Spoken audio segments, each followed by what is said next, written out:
Welcome to Lecture 17, Part 1, Gender and Aggression.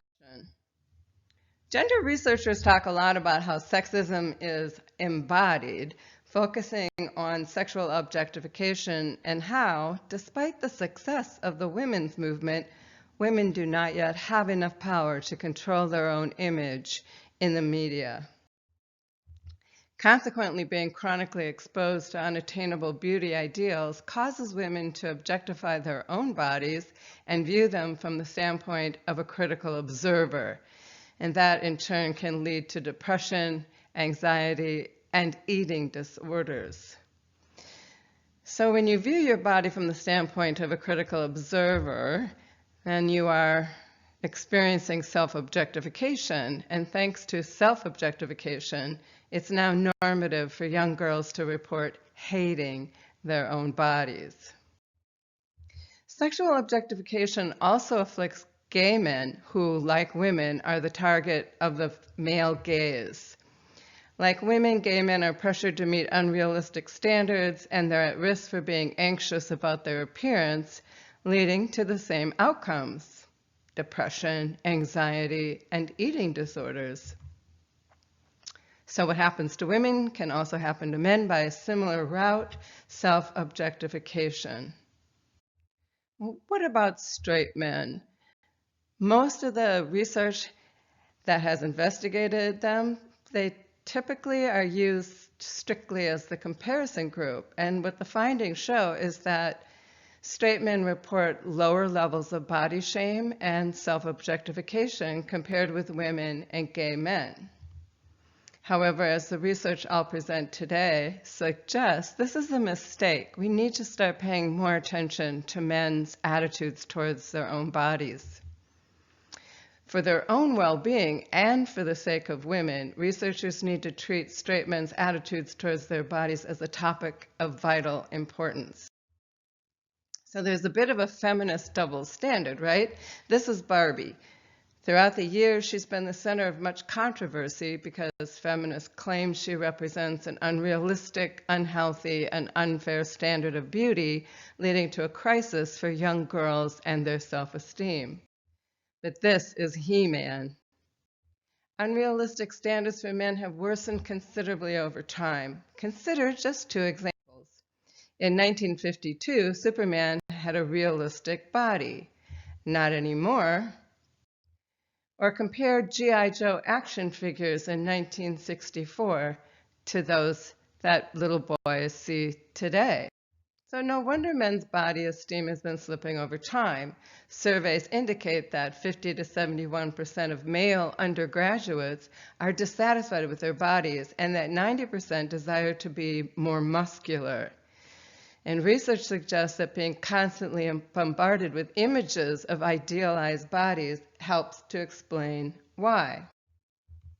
For example, men's body image suffers in laboratory experiments when men are exposed to Men's Health magazine ads, which feature images of idealized male bodies, guys who are ripped or cut or, pumping iron in the gym.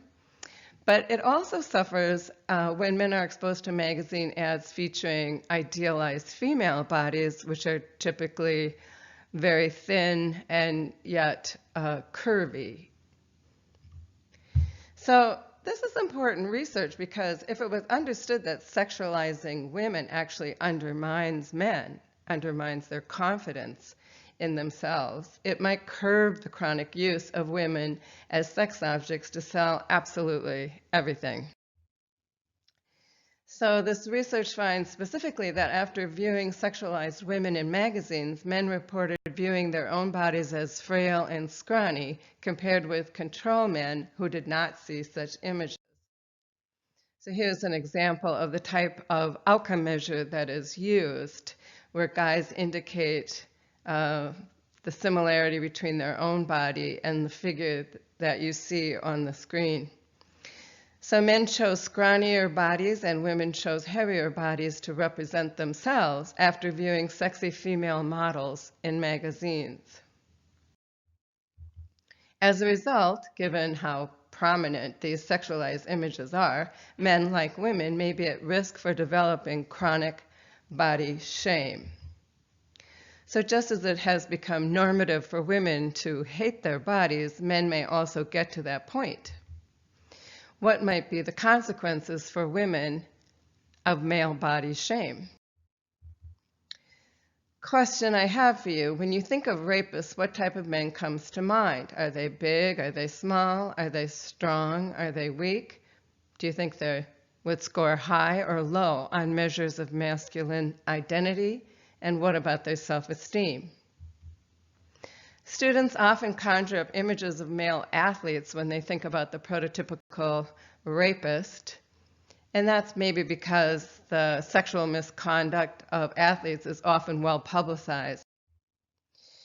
So what type of men tend to rape women? On college campuses, athletes were 3 times more likely than other students to be charged with sexual violence in recent years. Even though male athletes are 2% of total enrollment, they account for 6% of charges. But we might ask, what about the other 94% of charges? Athletes clearly are not the only rapists, but they are overrepresented as alleged perpetrators. Therefore, these data fit with prominent rape theorists, according to which rapists are men who score high on masculinity and dominance in particular, and men who feel so entitled to have what they want that they rape women who reject them in order to, quote, teach them a lesson, unquote. So the rapist prototype, a lot of times in lay people's minds, but also as characterized in the rape literature, the rapist prototype is a narcissist high on male dominance and male privilege. So this suggests a picture of beefy, muscular guys willing to use their strength to overpower women. However, in research that I conducted with my graduate student, Chris Mesher, we kept finding that men high on body shame were also likely to score high on measures of sexual aggression. Specifically, they were more willing to rape or force a woman to perform a sexual act without her consent. And they scored high on likelihood to sexually harass, a measure that presents men with 10 vignettes or scenarios in which they imagine having power over a woman that they give something to in exchange for sexual favors. Maybe they are a manager who has a job to offer or a raise to offer. Maybe they're a film director so they can offer a woman a part in a film, or maybe they're a professor so they can offer a woman a passing grade, right? So men high on body shame seem to also have a proclivity for sexual aggression, at least at the way that we've been measuring it. Interestingly, though, men high on body shame contradict the prototype of the male rapist. They scored low on measures of self-esteem, as well as masculine traits, including dominance, but they score high on rejection sensitivity, which includes items like, my feelings are easily hurt. So despite being sexually aggressive, these men were not narcissistic or even dominant. Intrigued, because this is an instance of men who have a tendency towards sexual aggression, but they seem to be defying the rapist prototype, Chris and I conducted 2 experiments to simulate female rejection, a frequent trigger for male sexual aggression. Okay, so we're going to try and incite men to be upset about being rejected by a woman sexually, and we're going to see whether their body shame is a moderator variable that would help us predict their likelihood to be sexually aggressive. So in study 1, men reported their body shame weeks in advance on that Rutgers Psych Department pre-screening questionnaire. And then they volunteered for a team dynamics laboratory study. Once in the lab, we told men that they would work with a female partner who was sitting in a different room, and that they would be working together on a project using networked computers. And then in order to make that interaction more comfortable, we took a digital photo of the guys, and then we made them think that we were swapping their photo with the photo of the woman in another room. The female partner's photo was pre-tested to be highly attractive, but the reality is that she didn't exist. So when you make people believe that they're about to interact with somebody who doesn't exist, researchers call that not just a confederate, but a phantom confederate. And then after the photo swap, the female confederate rejected half the men as a partner, stating that she'd heard that this study was actually about dating, and she didn't find him attractive. So she's sexually rejecting him on the basis of the photo. Non-rejected controls were told that the equipment wasn't working, so they couldn't continue as planned. We were going to have to scuttle that work project. But instead, because they had signed up for the study and we wanted to give them points, we said, you can fill out this survey. Everyone then reported their affect or their mood with items that asked how angry, frustrated, upset, hostile they felt, etc. And then everyone responded to the attraction to sexual aggression scale, which includes a willingness to rape index. Now, some people react to being rejected negatively, right, with bad feelings, and others kind of go numb. So we predicted that men high on body shame and negative affect, that is, men who reacted negatively to the rejection, would also show the most willingness to rape, and they did. So that was support for our hypothesis that men who are high on body shame are likely to respond unfavorably to being sexually rejected by a woman. And specifically, they're likely to respond with sexual aggression. Study 2, we wondered if being rejected by a man would have the same effect, or was there something kind of special about female sexual rejection? So in this study, we manipulated the phantom confederate sex. As a result, we had to change the method, of course, right? We can't tell guys they're being rejected for a dating study because their photo wasn't attractive enough.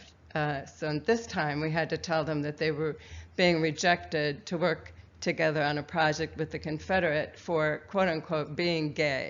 How do we do that? Well, instead of trading photos, men shared a fictitious personality profile with the Confederate in which they answered questions like, what kind of reality show would you star in, and what would your superpower be? And these are open-ended questions, so the guys can answer however they like.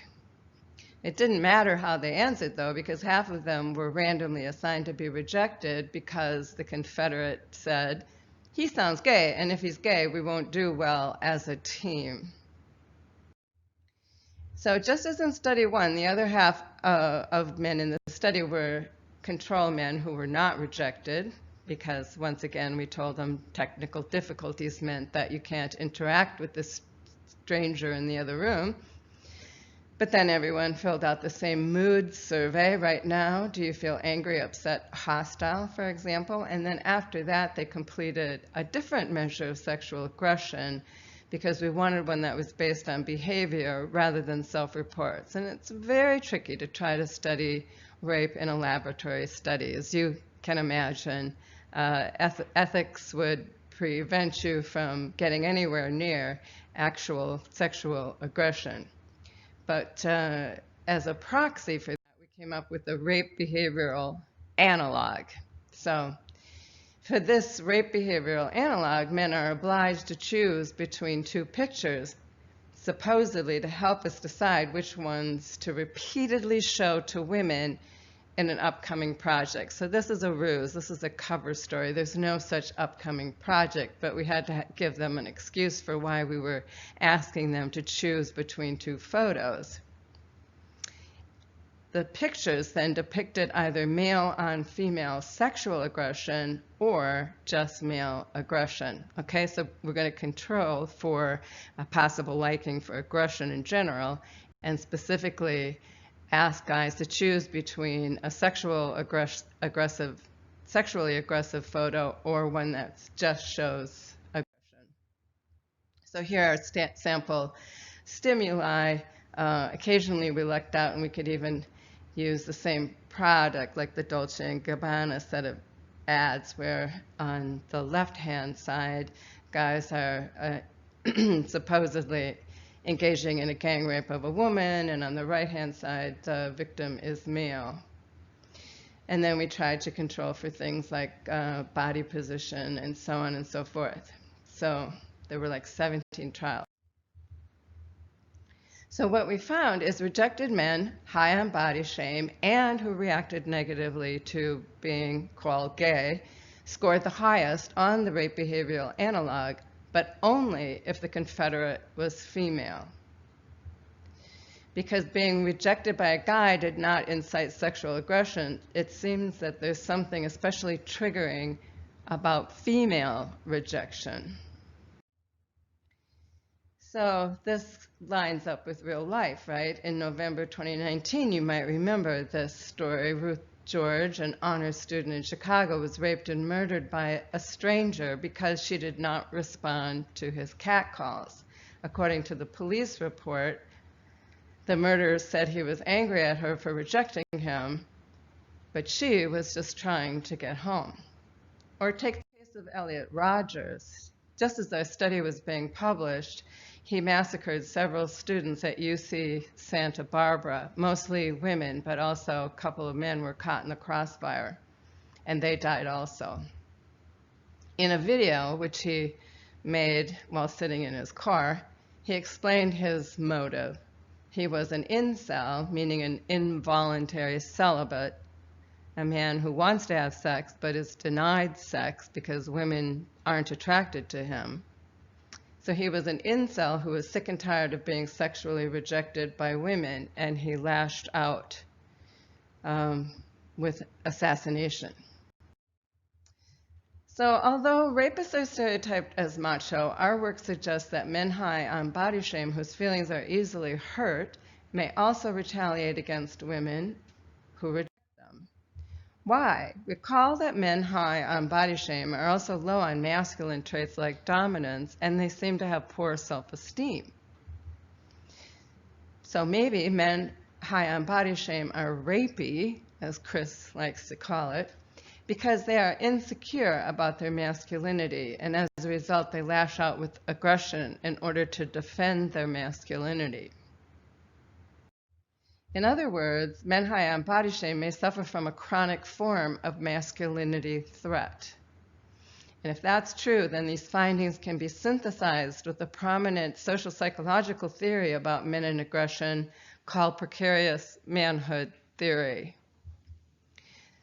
The Mask You Live In, a documentary on Netflix that I hope you've had a chance to see by now, was greatly informed by precarious manhood theory, although they never actually call it that. They rely heavily on its central assumptions. So let's examine it next in part 2.